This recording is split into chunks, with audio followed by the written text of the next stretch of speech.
Awesome. Well, thank you all for joining us. Definitely some interesting conversation heading in from the previous presenters. The next panel is going to be focused on how can cloud providers help. It'll be moderated by myself, Chris Hughes, and we have Susie Adams, CTO at Microsoft Federal, Jeanette Manfra, Director of Risk and Compliance at Google Cloud, and Brad Schulteis, Senior Director of Global Government Solutions at Rackspace Technology. So with that said, I did want to give a moment for each of them to introduce themselves and give a brief background, if you would. So Susie, Jeanette, or Brad, feel free to jump in and tell us a bit about your background. Sure, this is Susie. Susie Adams. I'm the CTO for Microsoft Federal Sales. I have been at Microsoft about 22 years now. Grew up as a developer and have been really engaged in just cloud and cloud security issues since about 2010. From the early days of FedRAMP and the early days of compliance and working with our teams at Microsoft to help them understand the federal compliance needs in this particular space, as well as the needs of our customers. And I'm happy to be here. Thanks for inviting me. Absolutely. Glad to have you here. How about Jeanette? You want to go next? Sure. Hi, everybody. I'm Jeanette Manfra. I'm the Director for Risk and Compliance at Google Cloud. I've been at Google a little over a year after a career in the federal government, in the Army and Homeland Security, where I was the Assistant Secretary for Cybersecurity at CISA, the Cyber and Infrastructure Security Agency. My role at Google Cloud is managing our risk management, governance, and compliance programs across the products, both in Workspace and in GCP. Awesome. Thank you for being here. And then Brad. Sure, thank you. Brad Schulteis. I'm Senior Director of Global Government Solutions at Rackspace Technology. I've been at Rackspace going on 6 years now. But prior to Rackspace, I worked at AWS in their worldwide public sector organization. And before that, I was in the Intel community as a government employee. So I've kind of been exposed to literally all sides of cloud while cloud was coming to fruition. So I was in the government when it was not the thing to do.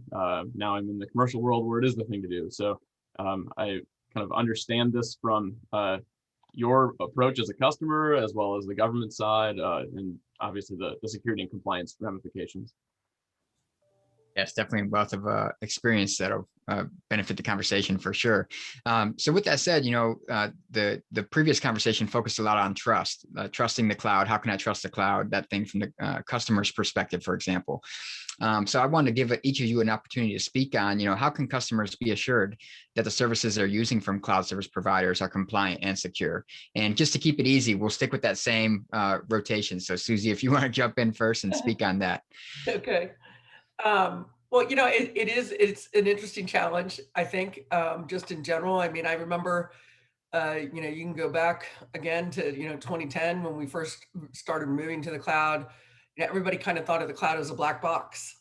And there was this mentality, the cloud providers are really responsible for all cybersecurity related challenges, especially in SaaS. And I think what people have come to learn that it's all about transparency and openness, and you need to be collaborative and actually share. It's a shared responsibility across the board, even if it's SaaS. From how you connect to a particular cloud provider to the configuration of the SaaS services. For example, if you look at Office 365.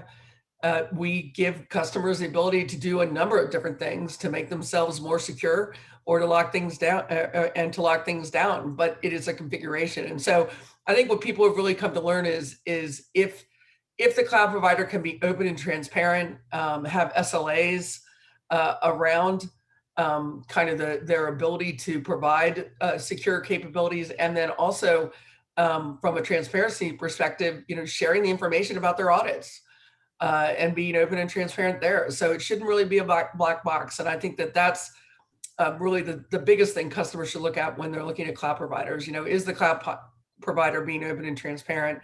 Are they sharing the information that you need to have for your organization to feel secure? Because we no longer just live in this world where everything's on-prem or everything's just in the cloud.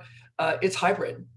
and you need to be able to get signal from both your cloud and the clouds that are used, and it's multi-cloud. It's not just a single cloud. Can you get the signals that you need to get the telemetry to be able to see a full picture of your hybrid environment? And I think that's really where we've come. And so it's almost come full circle. Agreed. How about you, Jeanette? What do you think on that front?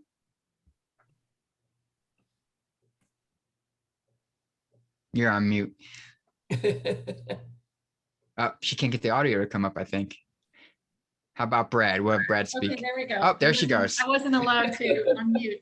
I seem to be having all sorts of challenges. I apologize. I lost the connection, so I'm not sure what your question is. No worries. So the question was, leading into the conversation, the keynote focused on trusting the cloud. How can cloud customers trust the cloud? So the question was, what level of how do customers have assurance that the services they're using from CSPs are compliant and secure? Yeah. So, and I heard, I think most of Susie's answers. So I would echo a lot of what she said. I think, importantly, in addition to what Susie sort of talked about, we talk a lot about shared responsibility. We've started using the term shared fate.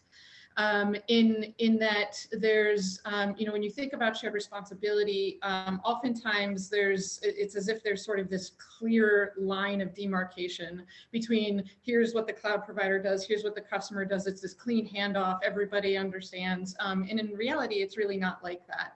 And so from our perspective, and I think most cloud providers would agree, at least sort of in the infrastructure side, is like we have to provide that trusted infrastructure.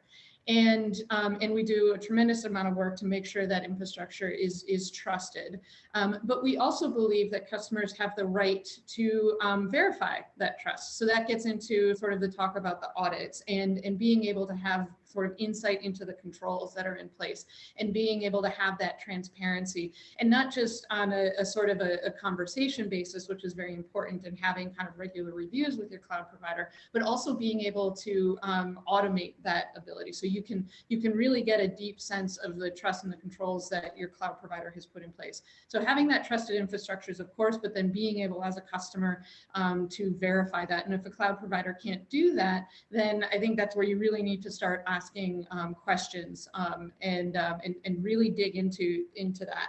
Then why we kind of talk about shared fate is that while it is the customer's responsibility to make sure that they're secure and compliant according to what their risk tolerances and requirements are on our platform, it's in both of our best interests to make sure our customers are successful in doing that. And so that's where we get into providing blueprints. Here's Google's opinion on how you should configure according to what we believe is the best way what we do internally. Here's how you should do that. It's not a requirement, but here's things that you can do to make yourself more secure and compliant. In addition, in the compliance space, we spent a lot of time thinking about particularly when it comes to regulated industries, compliance and regulatory requirements can often be a blocker, either perceived or actual to cloud adoption. And so we want to be able to not just meet those FedRAMP requirements in the case of public sector or financial services, other regulatory requirements, but to be able to make it simpler for our customers to be able to comply. So we have, products where we, assured workloads is an example where a customer can kind of click through and say, okay, I need to be compliant with these requirements, and we make it easy for them so that they can automatically configure their workloads. If they need to stay, the data needs to stay in the United States. If the data can only be accessed by US persons, where they can sort of automate that configuration and reduce a lot of the potential for human error in getting outside of these compliance boundaries. So it is very much a shared responsibility, but you can't think of it as a transactional sort of responsibility, and you have to have a very, very deep partnership with your cloud provider, and of course trust, but verify through your processes and the various different controls that you want to see in place. It touched on a couple of good things I think are worth highlighting, which is having that partnership with the CSP, and then also following the CSP's best practices, right? Because who's going to know how to configure the platform securely better than the CSP themselves? So definitely adhering to that is very valuable for customers. And then Brad, how about you from the Rackspace perspective? Yeah, so this question I often have to laugh at a little bit because you talk about security and compliance, and a lot of people tend to conflate the two. So we've got to make sure we're not conflating the two. Security is not compliance. Compliance is not security. You look at NIST 853 controls. There's still controls that talk about locking file cabinets, and that's not really helping the cloud provider a whole lot, and much less so the consumer of the cloud. So second, I think the government has actually helped us a little bit here. And I'm typically not one to say that the federal government is solving all of our problems, but I think in the case of FedRAMP, they really have done a pretty good job. I mean, the rigor involved with FedRAMP and the requirements on the CSPs to implement all of these controls and document them and get them continuously monitored and reviewed and authorized on an annual basis certainly has brought us a long way. So I think that is definitely of benefit to all consumers. And what you saw was CSPs implement that to meet US government regulations, but then they end up implementing those controls worldwide and all their capabilities. And that benefits everyone. And also, because of that, the CSPs have to create documentation like the Control Implementation Summary, the CIS, or the CRM, as some folks have mentioned in the chat. That is going to break down the responsibility. It's really it's the key to understanding shared responsibility for any cloud service. You can dig in and see what has the cloud provider said is their responsibility, what have they said is your responsibility, what responsibility do you truly share? Because it's relatively rare that the cloud is going to be able to replace all of your responsibility. They can't absolve your responsibility for security, but they can provide you the tools to do it correctly. And they can make it a lot easier for you to do as an organization. Yeah, that actually leads into my next question. And this is something Jeanette touched on too, with automating, applying certain frameworks for customers, for example, and making things easier for customers, because we do see a lot of cloud data leaks and breaches on the customer side of that shared responsibility model. So anything the cloud providers can do to provide assistance is definitely welcomed. So on that note, what capabilities have each of your respective organizations produced or, designed, et cetera, to make security and compliance easier for customers leveraging cloud in each of your offerings? And I'll let Susie go first. Sure. Very similar to what Jeanette was talking about, we also have blueprints and workbooks that we've developed over time, and really think about it as infrastructure as code, where we can go in and you can literally say, I want these particular controls to be implemented, and we'll actually give you script that will implement that in your environment. Then we also have, we've made some pretty significant investments in just the whole XDR SIM and SOAR space for extended detection and response. We have a cloud-based SIM called Sentinel. And then we have our whole Defender suite that can help you not only get signal and lock down your cloud environment, but also help you with the hybrid world. And so across the board, I mean, it's really a combination of, if you think of detect, protect and respond, or protect, detect and respond, most of the time we were focused on protect and respond and not on detect. And I think what we've all learned now is you have to assume breach, and that the detection is actually the biggest part of this. And so where we like to focus right now is how do we actually take all the signal you get, not just from endpoints, not just from the network, right, but from everything, from applications across the board. How do we take all that signal and analyze that signal using artificial intelligence and advanced analytics to be able to help you see anomalies that you wouldn't regularly be able to see? For example, what if somebody logged in with valid credentials in 3 different locations that was physically impossible to do within seconds of one another? If that had normally happened with a particular point product or just a product focused on one area of detection, you wouldn't be able to see that. A human wouldn't see that. And so now, because of the cloud and because of the capabilities that big data analytics, right, and artificial intelligence give us, we now have the ability to see that type of anomaly. And I think that's what's really changing the game here, is to be able to do infrastructure as code, to help people, as Jeanette said, with the best practices that the cloud providers have actually developed, and in line also with the standards. And so being able to have workbooks that help you be compliant with particular regulatory standards is all very important. But then seeing that those anomalies is probably even more important, because as Brad said, security and compliance are not the same thing. Right? You can be compliant and we can give you workbooks all day long to help you, check that box for the auditors, but that doesn't necessarily mean you're secure. And that's where really the advanced analytics and artificial intelligence come in. Yeah, you touched on a lot of great things, I think, throughout the life cycle, like infrastructure as code, starting with a secure kind of compliant deployment from the get-go that helps customers, and then ultimately, monitoring runtime environments for threats and malicious activities. How about you, Jeanette, from the Google perspective, what capabilities would you like to touch on? Yeah, I think Susie did a great job of covering the breadth. When you think about kind of partnering with a service provider, in thinking about the additional capabilities, when Google is offering like Security Command Center and Beyond Corp, these are capabilities that are tried and true within Google, and thinking about having to secure the planetary scale sort of network with all the different capabilities, right? These are things, and I know sort of similar to Microsoft and others, these are capabilities that we know and we use, and we're turning them into capabilities that our customers can use. I think a really good one to highlight for us is Beyond Corp. Zero Trust is very much in the conversations with everyone. I think especially over the last years, people struggle to manage COVID, remote workforces, all of that. And for Zero Trust perspective, it's something that Google really pioneered a decade plus ago in having to think differently, both in dealing with our own security incidents, but also having to manage this global distributed workforce, right? And so now we have Beyond Corp Enterprise, which is now taking that capability that we've known and used and beat up and figured out how to make it better, and providing it to our customers so that they can take that trusted infrastructure we talked about and now build their own zero trust capabilities.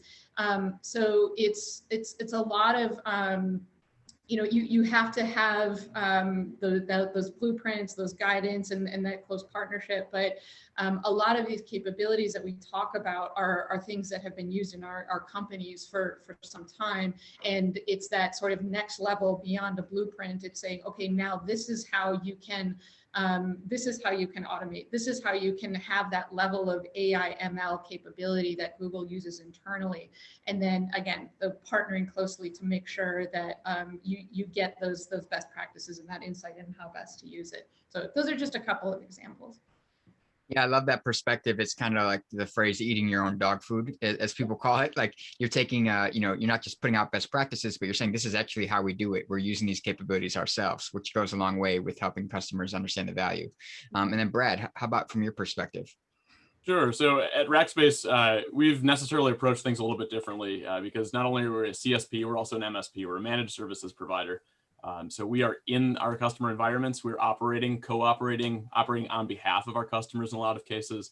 So the trust model there is a lot different than you might get from a traditional CSP. We have to do things in a different way because there's people involved. There's human resources that are a part of our team that are an extension of your team.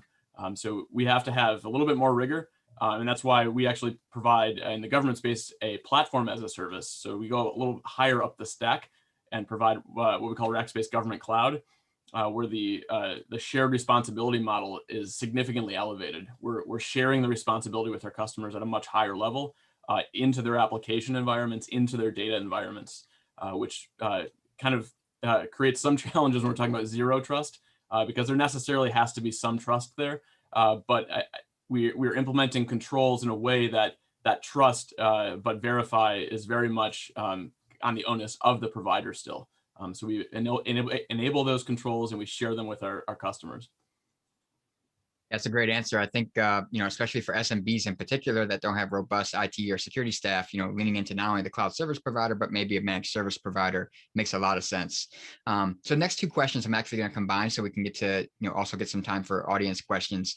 But how do you all feel that customers benefit from inheriting security controls from the cloud service provider? And then what do you also feel that customers or cloud consumers often misunderstand about cloud security and security control inheritance?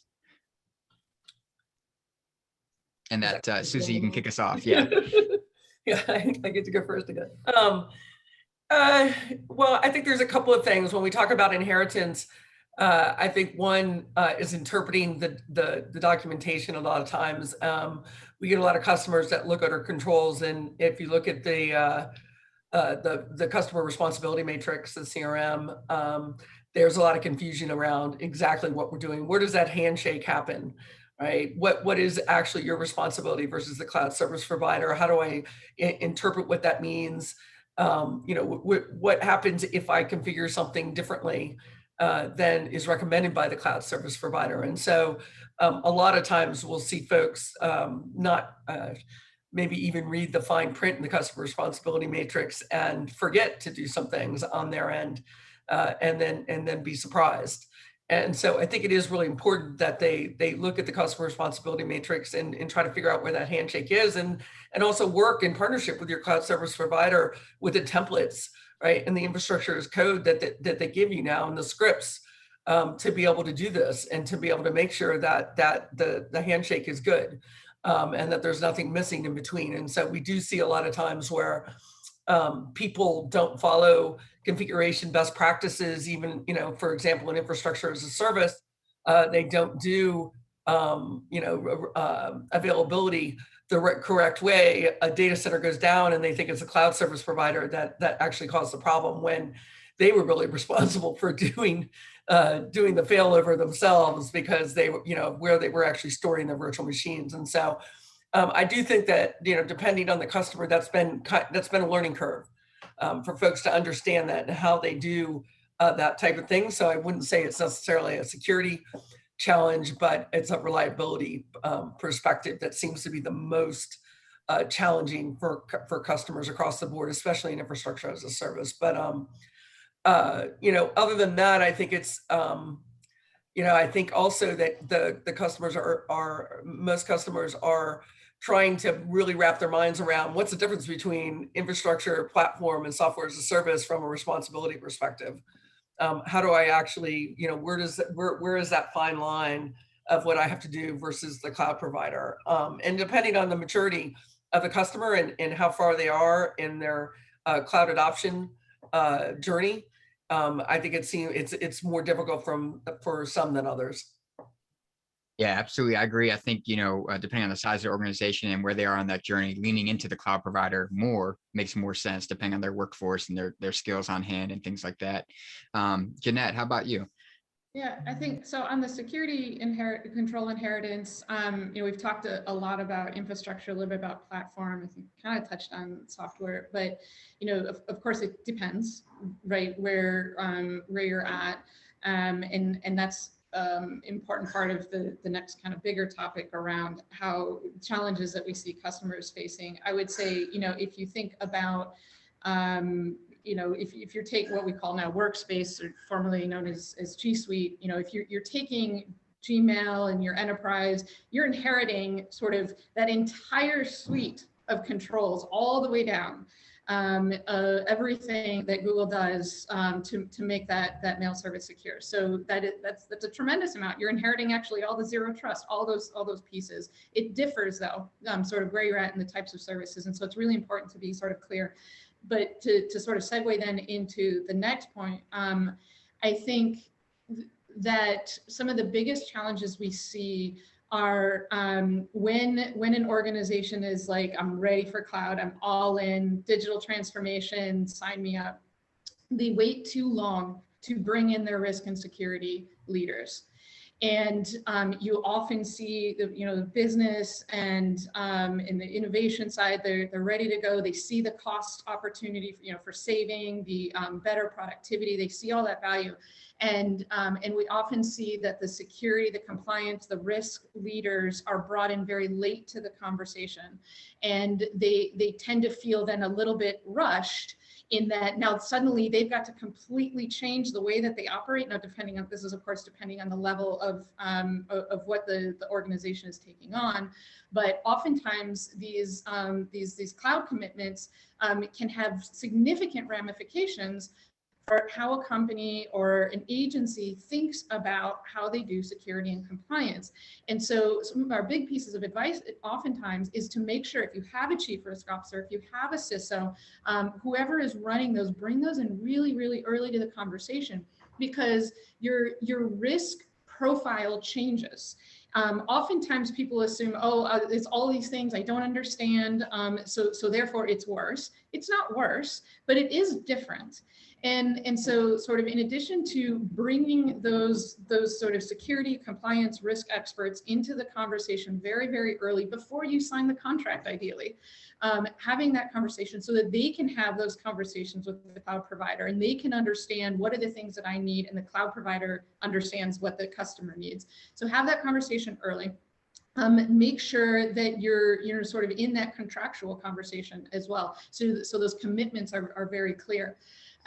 Then some of the other things that I see, and probably as a function of the fact that they're not brought in early, the security and the compliance leaders are not able to take full advantage of the cloud transformation. So there's a big opportunity to completely modernize how you do security and compliance with a big investment in cloud, but we don't see security leaders enough sort of thinking about that as a way to pivot, and probably because they're feeling like they're a bit kind of catching up.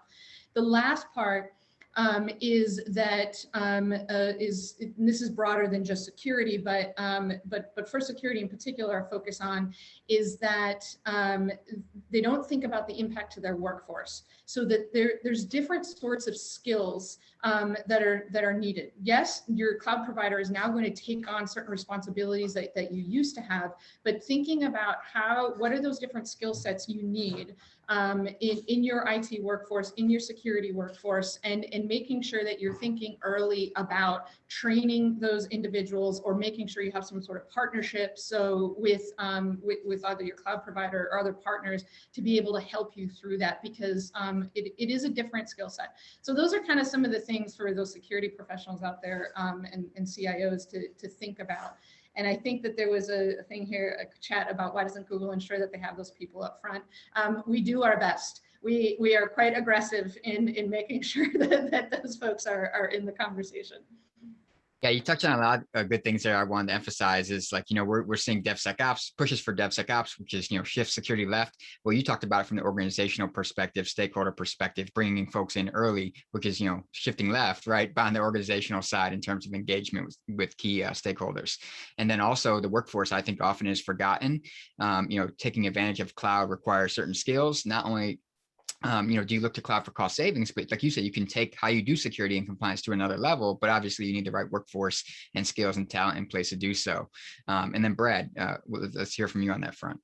Yeah, I mean, just echoing what Jeanette says is spot on. I mean, you absolutely must understand what you're getting into. I think that's the biggest gap I see over and over is these companies and these consumers that I deal with on a daily basis don't have an appreciation for what they have to do. They think, well, I'm going into the cloud. The cloud's been assessed and authorized. I don't have to do anything. And that really couldn't be further from the truth. You really need to get this documentation. You need to get the control implementation summary or the customer responsibility matrix.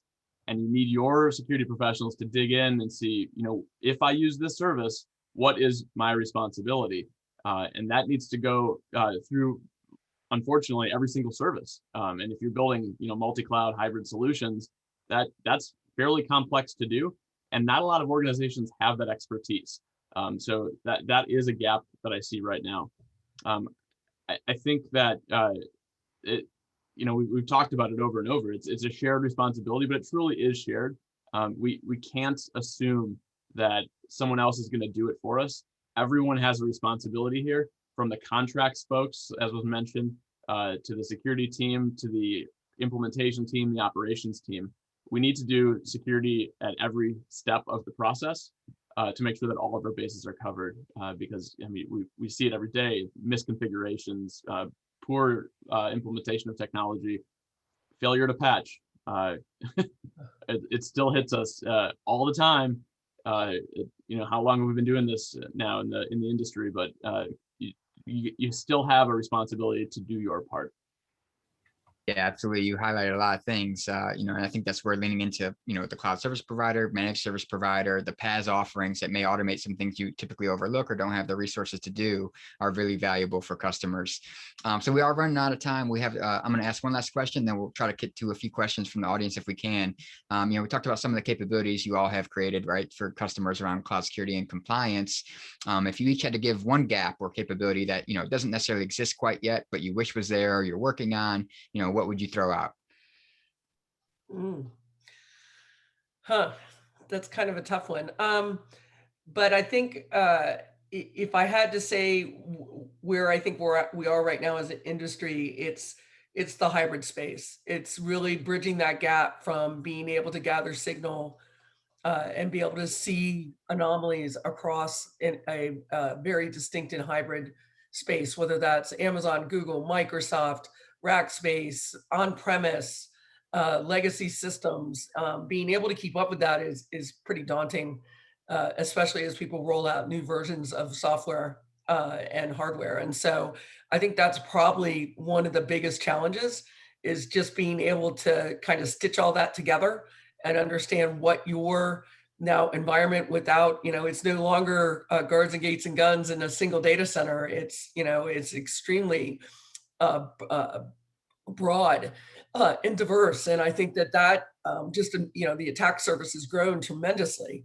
And so how do you actually get to wrap your arms around that? And so I think that's where we're going to see most of the growth moving forward is how do you actually wrap your arms around this? How do you let people really work on any device, anytime, anywhere?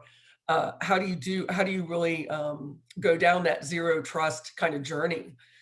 Where, we used to, again, everything was network based before. If you were on, your agency or a corporate network, you were secure. And that's really no longer the case. And I think that's that zero trust journey. There isn't a single zero trust product. You can't go buy it in a box and install it. You actually have to, look at how you're going to implement zero trust. What policies are you going to put in place? How are you going to implement that? What's your risk tolerance? And I really think that's, it's a combination of how can cloud providers and other software vendors and hardware vendors help get you the right information so that you can implement the policies for your risk tolerance. And so I think where the biggest growth will be in the industry. Yeah, I definitely agree. There's definitely a lot of potential there. Unless you're like a totally greenfield, like startup, for example, you're most likely going to have some on-premise, infrastructure that does exist and likely may exist for quite some time, if not indefinitely, depending on the nature of the workload or whatnot. So there's definitely a lot of potential on that front.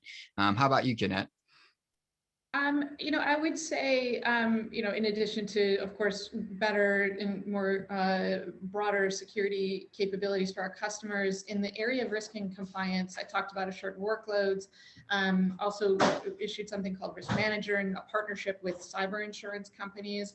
And so I think where I'm really interested for the purposes of this conversation is how can we keep pushing for that more automated insight that customers can have, and broadening out, the compliance regimes that you can sort of automatically set and monitor the drift detection for the policies that you set, so that much more automation on this risk and compliance, and doing it in recognition that most of our customers collectively are, multi-cloud hybrid environments. So how do they manage risk sort of holistically and not just have to sort of manage it from multiple different providers and try to stitch all that together? Yeah, there's a lot of innovation happening on that front in terms of automated assessment of the cloud environment. In my opinion, it's a capability you couldn't really do on premise, due to the API nature of the cloud, and it's definitely unique and promising for sure. And then how about you, Brad? Yeah, I think it relates to what we've all talked about here, the multi-cloud hybrid challenge. I think the biggest gap there is a truly pervasive and universal identity standard. I think it's, I mean, it is essentially impossible to get to a zero trust paradigm if we don't first understand who everyone is and what everything is. With the inconsistent approaches to identity, it makes control difficult or impossible. And it requires us to solve the same problem over and over again. So I think as we move to these hybrid models, these multi-cloud models, and we're acknowledging that this exists and will exist, we need to standardize our identity approaches. Yeah, I couldn't agree enough there. You know, you often hear now that people say like the identity is the new perimeter, right? Especially in the distributed workforce that Susie talked about, with devices everywhere, people working from everywhere. You know, it's certainly very true. And then Anil and team, you know, how are we doing on time? Do we have time to try to tackle a couple questions from the audience, or are we coming up on time? Nope, we got time. Ask away. Okay. All right. So let me take a look here and see. One of the questions I wanted to bring up, and this is something I think Jeanette can definitely speak to it, everyone can speak to it, but you know, one question was, does implementing PaaS provide cost savings? Because it reduces the number of IT personnel. And I just wanted to caveat with the thought of my own is that, like, you know, while cost savings is definitely a consideration, you should also be looking to cloud to do what Jeanette talked about, which is improve and modernize the way you do security and compliance, not necessarily only for the cost saving perspective. And then I'll kick it over to you guys to give your perspective. Going back to like Susie, I'm used to the order. You're on screen, so you go. I think so yes, cost savings. Is it related to less IT personnel? I don't know that that is correlated. There's direct cost savings, of course, because now you're not paying for capacity that you don't need, and, you know, sort of all of that work. I would say that there's other savings in the sense that you're often able to deploy, you know, if you're in the business of deploying technology, you're able to deploy it faster. So there's definitely correlation to that. There's less risk oftentimes because you're deploying with fewer bugs. I would say on the IT personnel, it's a different set of people. So it's either you're kind of retraining some of the folks that you already have into different skill sets, or you may be sort of changing out. But I don't know that I've seen evidence that an IT personnel sort of shift actually correlates to the cost savings. The cost savings, I think, are driven by those other points. Makes sense. I agree with Susie. Jeanette. Yeah, I agree with Jeanette here. I think, you know, obviously, if you go to a PaaS model, it enables you to scale up and scale back very, very quickly without having to go and procure hardware. So it becomes a, you know, OpEx versus CapEx type of discussion where you're only paying for what you use. And so I think there's huge cost savings there. The IT personnel, will you have less of people maybe installing servers and doing some of the more, you know, I would just call them mundane tasks of IT management, maybe, but their job really just changes to configuration. And now they have to go in and make sure that, you know, that they've configured everything appropriate to be able to scale up when they need to, and scale down when they don't. And so I think their roles just kind of change. I don't think it's necessarily that's what's going to give you the cost savings. I think the cost savings is really from, you know, you're using somebody else's hardware and you're only paying for what you use. And before those machines, you pay for them and they'd sit idle. So I think that's really where the cost savings comes in. I do think that does mean that your IT staff is going to have to learn new skills. And some of the skills are going to be different than maybe what they were doing before, but I don't necessarily think it means you need less IT staff. Yeah, I agree. I think cost savings definitely comes in the conversation when you talk about metered usage, as you mentioned, or if you move into, you know, functions, for example, executing functions as needed and not having constant constant in-use compute, for example. Brad, what do you think on that front? Yeah, I mean, as a PaaS provider, I think you got to look at what is the PaaS doing for you. In the case of what we're providing our customers, we actually are doing work that probably wasn't being done before at all or well. We typically see organizations are severely understaffed to begin with in the area of security and compliance. So those services we are now performing weren't being paid for before, and now they are. So I mean, you could argue it's actually more expensive, but it's allowing you to focus on your mission. I mean, you're no longer worrying about the infrastructure and the software behind it. You are worried about your applications and your specific implementation of those things. And it was mentioned, now we're in a configuration management mode, and that definitely makes things more sophisticated for your organization without having to do all that heavy lifting underneath. Absolutely. I did want to jump in real quick and thank Jeanette for joining us. She has to hop off for another commitment, but we definitely appreciate you being here. Definitely a lot of great insights. Thanks so much. Good to Take see you. care. Bye. So we have about, I think, maybe 5 more minutes. We'll just tackle a couple more questions. We did have a question around forensics, right? Forensics investigations. Now you're using a service provider, whether it's the cloud or an MSP. Susie, Brad, both, you want to speak on, your involvement on that front and how your organizations, play a part when it comes to forensics investigations? Sure. I mean, we have we have several groups that focus on investigations very broadly from a worldwide basis. And in fact, we regularly get involved or collaborate with governments worldwide and customers worldwide around the forensics of particular events. You can think of just the events that have happened in the recent several months with SolarWinds and others. A lot of times we're right there working side by side with folks to try to figure out the origins of those particular events. There's been several cases also recently where we've actually identified the individual attackers. And so, our groups, we have a security response center.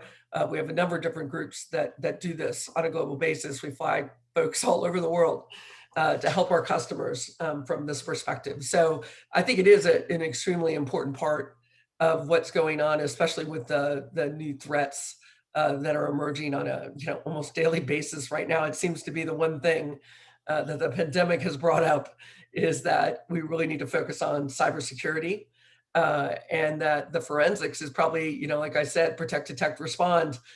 Forensics and detection are key.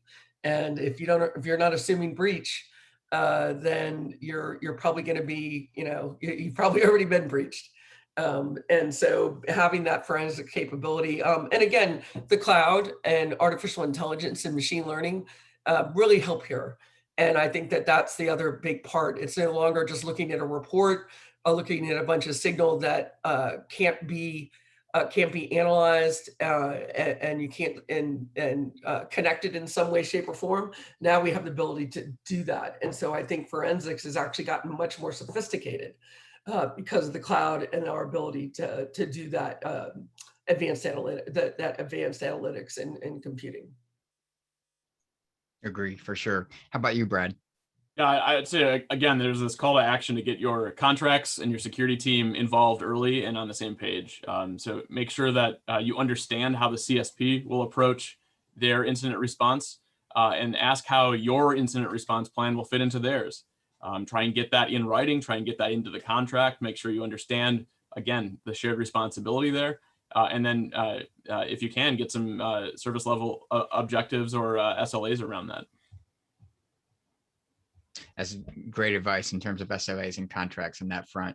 A couple questions we've had come up are related to OSCAL. Are either of you familiar with that? I am. I just didn't want to throw the question out in case you weren't. But NIST and some other organizations, I believe FedRAMP or GSA are involved as well around the OSCAL front and automated control assessments and whatnot. And obviously we are in the DC area, so there's a lot of interest around federal regulation and compliance frameworks. So do either of you want to speak on OSCAL and maybe how cloud providers, MSPs can play a part? Yeah, we're big supporters of OSCAL. In fact, that's the whole infrastructure as code piece of this. How do you actually document? In fact, we're already doing, I won't say just OSCAL, that will be one of the formats that we'll be able to output for our customers. But we can go today, if you talk to our engineering teams, they're actually already working in that type of environment. They no longer go in and actually create a 1,000-page system security plan because that's how big ours are. And it used to be that it was just a giant Word doc and everybody had to put their information into it, it became pretty difficult to keep it up to date. And so now each control is actually code. And so we can go in there and actually generate any type of format that anybody wants, from an infrastructure as code perspective, or just being able to document compliance as code. And so that is the way we do things today now, moving forward. And so we're excited about OSCAL and how it's working, but that we will absolutely be a big supporter and proponent of it. Yeah, I just wanted to share the excitement. We're seeing pushes towards everything as code, almost infrastructure as code, compliance as code. There's a lot of value in that, in terms of constantly being able to assess your compliance, being able to tell if there's been a configuration drift or a drift in compliance from something you've already provisioned or configured. So a ton of promise on that front over traditional ways of doing compliance. And Brad, what's your perspective on that? We got about 2 minutes left, so feel free to take up 2 minutes if you'd like. Yeah, real quick. I'll just give an unsolicited shout out to Telos. We've partnered with them to implement some of their tools around this specifically. So I think there is going to be a huge benefit to automating everything that we can. That said, we have mentioned that these control frameworks still have legacy footprints, and there is a challenge in that not every control can be tested, and actually a large number of these controls cannot be tested in an automated fashion. A lot of them still require interviews. A lot of them still require policy reviews. And until we, I don't know if the approach is to streamline some of those controls or fix some of those policy issues. But until we have a solution there, you can't automate away the entire authorization process. Yeah, no, I agree. I definitely want to emphasize that, just like the shared responsibility model, you can't inherit everything. You can't automate all the security controls either. And, with good reason in many cases, like you do need to evaluate how your organization's maturity is on implementing some of these things. How often are you doing them? Is it understood across your culture? So it'll never be fully automatable. But that said, any of us who've done this kind of work know that even automating a subset of it would be greatly welcomed. So with that said, that'll be the last question, and definitely appreciate you all joining us and really appreciate the conversation. Thanks for having me. Take care. Thank you. All right, thank you for a fantastic panel. Really appreciate the incredible insight. So give us a couple minutes to